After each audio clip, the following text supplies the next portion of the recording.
Olá, saudações, salute a tutti, sou Leonardo Magalhães e sejam bem-vindas, sejam bem-vindos ao Literatura Agora. Então vamos continuar lendo aqui o livro da literatura, que é publicado no Brasil pela Globo Livros, 2018.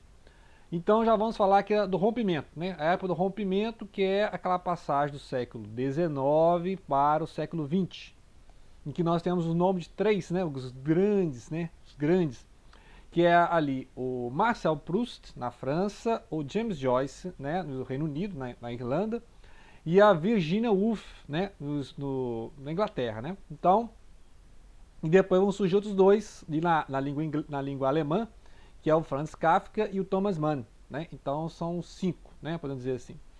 E aí, esse rompimento justamente com a tradição daquele romance lá do século XIX. Então a gente viu aí, desde o Balzac, né, o Stendhal, Balzac, Victor Hugo, Flaubert e o Émile Zola, né, os grandes nomes aí, e o Maupassant também, né, grandes nomes do século XIX. E com destaque também para, que falei pouco no último vídeo, que é o Fyodor Dostoiévski, né, que vai inspirar o Hermann Hesse, vai inspirar o Sartre e o Camus, né, grandes escritores do século XX.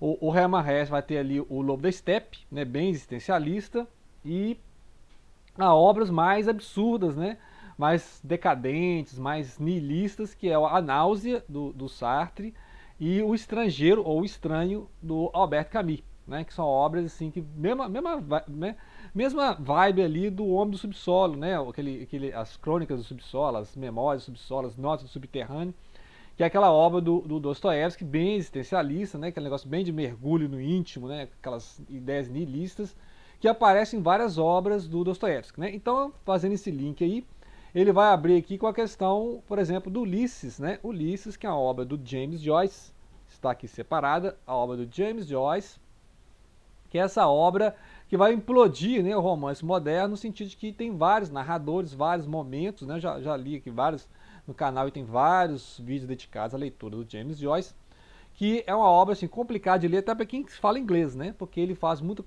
criação de palavras, né, a forma de narrativa, tem várias narrativas, vários momentos ao longo do dia, e é uma paródia ao Homero, né, ao livro Odisseia do Homero, que é a literatura grega clássica. Ó, você vê, o cara pega uma coisa lá, né, da Grécia clássica e faz uma paródia no século XX. É o homem, o Leopoldo Bloom, andando ao longo do dia, voltando para casa, né, igual lá o Ulisses, ou Odisseu, voltando para casa. Né? Então é essa paródia que ele faz. Só que antes de publicar isso aqui em 1920, já tinha ali, por exemplo, o retrato do artista contra o jovem, né? Que ele já começa isso, né? A questão do fluxo de consciência, que vai ter também na obra do Virginia Woolf, né? Eu percebo que deu pouca, a obra aqui do livro deu pouca ênfase a essa questão aí do fluxo de consciência, né? A questão da não ter aquele narrador que sabe tudo, aquele narrador lá Balzac, aquele narrador lá o Flaubert, mas é um narrador que está dentro da cabeça do personagem, da personagem, né? A visão do mundo a partir da personagem. Então, muita coisa do século XX explorando essas mudanças de ponto de vista. Né? Basta ver o Sonho e a Fúria do Faulkner. Né? Também já falamos aqui o Sonho e a Fúria do Faulkner. É um livro que você tem vários narradores, né? E aí vários livros do século XX tem isso, né? Essas mudanças de ponto de vista, o que o narrador viu não é o que o outro narrador viu, e a questão da pluralidade das perspectivas para ver o mundo. Né? E aí, na poesia também. Então, ele vai destacar a questão da poesia e vamos dar um destaque aqui para o Fernando Pessoa. Né? A Mensagem, que foi o único livro que o Pessoa publicou em vida lá em Lisboa, né? Poeta português. E aqui no livro ele dá destaque ao livro, nós estamos interessante, né? Nós estamos lendo esse livro, né? Que é o livro do Desassossego, né? Que é assim, meio poema em prosa, é meio ensaio filosófico, é meio diário, é meio anotações aleatórias, né? Então é até difícil classificar. O que é isso? Que são romances, né? Tem alguma coisa autobiográfica, né? Aquela invenção, né? Aquela autobiografia fingida, autobiografia fictícia, que é o Bernardo Soares, que é um guarda-livros, né? O cara trabalha guardando livros, arquivando documentos, e aquela vida sossegada, igual a vida do Fernando Pessoa, que é a vida sossegada, né, tal. E aí ele vai contando o que ele vê ao longo do dia, o que ele vai pensando, né? Então é um pouco fragmentado, né? Muita coisa no romance do século XX tem isso, né? A questão do fragmento, né? Então, ou seja, não tem aquele narrador que vai totalizar tudo, são impressões vagas, né? De acordo com o que ele vai acordando, né? Então vou falar mais sobre isso, eu já comecei a falar alguns vídeos aí. Então, ou seja, ao lado, né, aqui do Ulisses, do James Joyce, que vai publicar depois o Finnegan's Wake, outra obra implosiva, né, porque tem vários níveis de linguagem, vários idiomas. Então o James Joyce era um cara que gostava de idiomas, né, todo mundo sabe, o cara assim, muito investigativo, muito criativo. Aí também tem, na época dele, e se encontrar apenas uma vez na vida, que é o Marcel Proust, né, aqui o Caminho de Swan.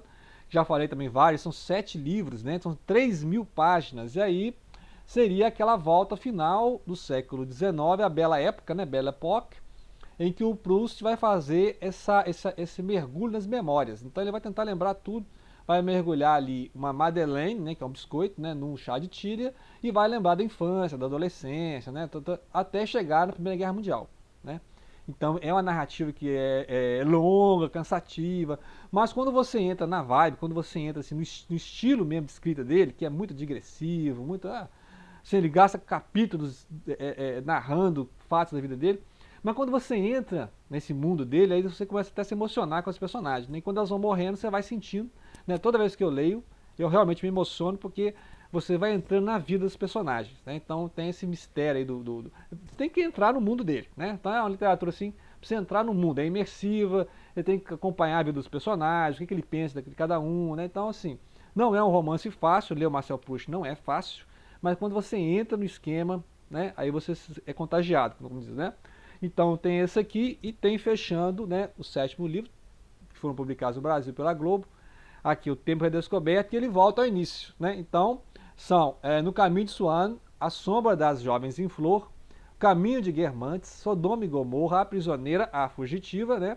E o Tempo Redescoberto. Então são 7 livros, né? Tá aqui, está a listinha. E aí aqui no final ele volta aonde ele teve a ideia do início, né? Então a obra que você, na última parte você volta ali primeira, porque ele vai, ou seja, é memória, né? Então no final da vida, de onde ele nutriu para escrever o livro, a própria vida, né?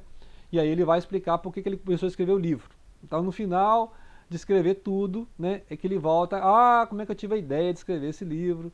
E aí você volta ao livro que termina na Primeira Guerra Mundial e aquela juventude, né, da França que foi destruída ali durante a guerra, 1914 a 18, lembrar que ele escreveu o livro nessa época e até o início dos anos 20, né? E a maioria e depois foi póstumo, né? Porque ele morreu e aí começou o pessoal a publicar cartas também. Então tem muita coisa assim do Proust que ele escreveu durante muito tempo, mas a ideia da obra foi no final da vida, né? Interessante isso aqui. Outro destaque sobre a Primeira Guerra Mundial é aqui o Montanha Mágica, né? Olha o tijolo que é o Montanha Mágica do Thomas Mann, que também já falei aqui. Thomas Mann vai escrever a história do Hans Castorp, que é um jovem que vai visitar um primo lá no sanatório, lá na Suíça, né? Lá nos Alpes da Suíça. Aí o livro abre com as descrições dos Alpes suíços, maravilhoso, né?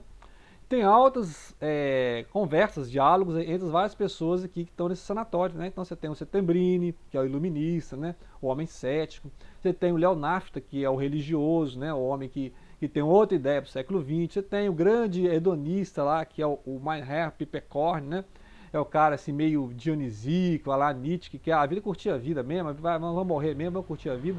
Então você tem vários narradores, não, você tem um narrador, mas você tem vários diálogos que vai lembrar o Dostoiévski, né? Me lembra muito os Irmãos Karamazov, que cada personagem representa um estilo de vida, representa uma nacionalidade. Então você vai encontrar aqui os alemães, os suíços, os russos, né? Tem a Madame Claudia Chochot, né? Chochot, ela é uma aristocrata, aliás, ela não sei se é uma aristocrata, sei que ela no final vai ter um caso amoroso com o Meinhard Pippekorn, né? E aí ela também quer viver a vida boa, né? Vida boa. E ela vai ser o interesse amoroso do Hans Castorp, só que vai ser só da idealização, né? Só no plano Chochot, né? Chochot, a Madame Claudia Chochot, ela é uma russa, né? Então aí é um jovem alemão de Hamburgo apaixonado por uma russa. E aí aquele negócio todo, né? O que é a Europa? Por que a Europa mergulhou na Primeira Guerra Mundial? Né? A última cena aqui é a Primeira Guerra Mundial, né? Então, em 1924 foi publicado Montanha Mágica. Então, continuando. Então, essa obra aqui, eu senti falta dos brasileiros, só que ele citou, né, Vidas Secas, não falou do Dom Casmurro, né, lembrou do Paulicéia Desvairado na parte da poesia, e aí eu senti falta de falar aqui do Sartre, do Camus, né? Então eu senti falta Virginia Woolf, dá mais destaque a Virginia Woolf, então eu senti falta, apesar que fala aqui da metamorfose do Franz Kafka, mas e fala en passant do processo, né? Sendo que eu tinha que falar mais do processo, que eu acho assim, mais, né, não é acabado, né? Porque o Metamorfose é uma novela, né? É uma novelinha, é um caso ali, um conto longo, podemos dizer assim, né? E o processo é uma obra inacabada, né? Então, até a ordem dos capítulos, se você ler outras edições, a ordem dos capítulos é diferente, porque realmente tenta se montar a história a partir dos capítulos desencontrados. Alguns capítulos entram em contradição com outros capítulos, né? Então é igual o livro do Desassossego, né? São capítulos, fragmentos, que vão sendo unidos a partir das edições. Então os editores têm as suas decisões para montar o livro, né? Então não foi deixado completo.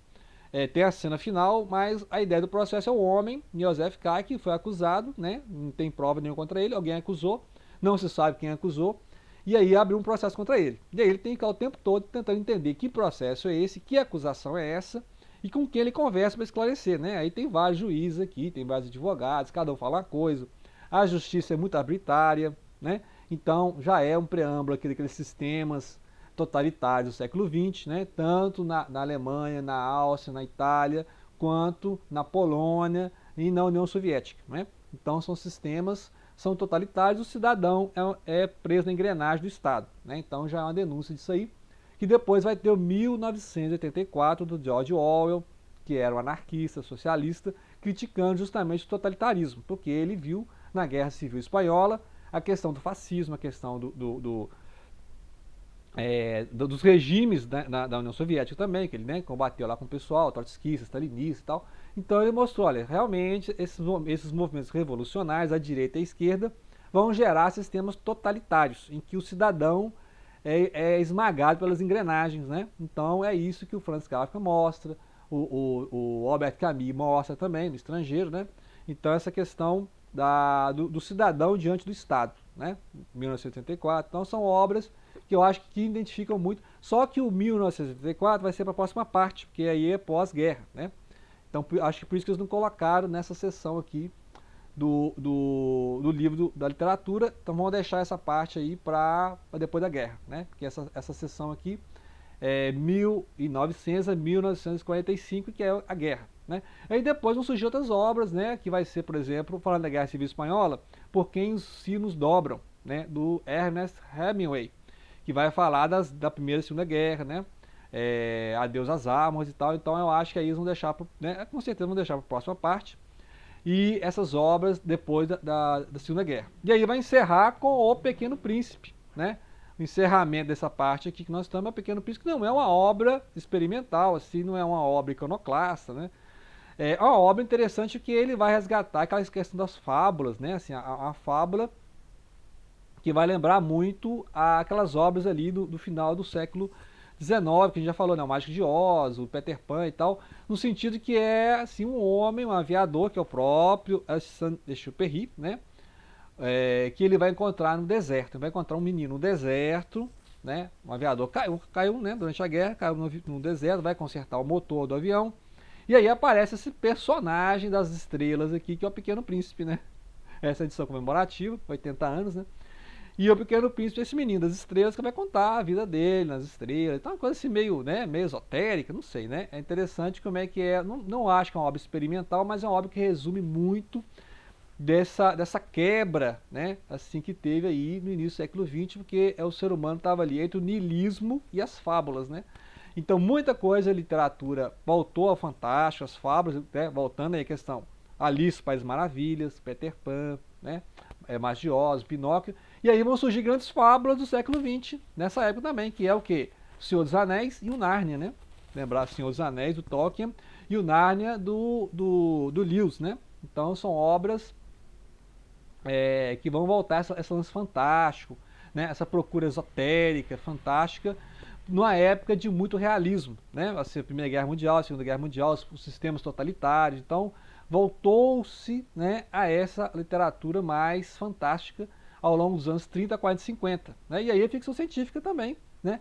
O Duna, lá do Frank Herbert, o Asimov, né? A Isaac Asimov, né? Com as grandes literaturas sobre robôs, né? A colonização da galáxia. Então, Aí vai ter essa ficção científica meio fantástica, né? E aí tem essa obra fantástica voltando, né? E aí foi a grande destaque o Exupéry, né? Saint-Exupéry.